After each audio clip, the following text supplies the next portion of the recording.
انا عايز اعمل انا اتصورت اي حد، انا اتصورت دلوقتي لوحدي من غير اذني، انا اتصور اللي هزقني، انا عايز اصوره هو ده شريف. انا عايز بياناته يا فندم. يا فندم انا عايز بيانات الشخص اللي هزقني. اديتي الكوميساريه. ماشي. عايز اخد بيانات الشخص ده. ادي الكوميساريه. يا فندم لازم تقول لي اسمه عشان اعمل ضده بيان.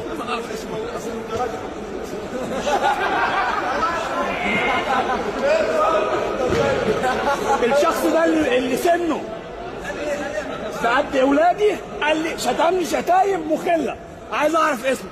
نادي القيم والمبادئ، عايز اعرف بياناته. ممكن تمشي لمكتب الشرطه. اللي الاعلام بتاعهم بيقولوا ان هم يتجنبوني، ودلوقتي اللي عملوه وقله الادب معايا دي لازم مصر تعرفها. نادي القيم والمبادئ يا خطيب، نادي القيم ولادك بيعملوا ايه يا خطيب؟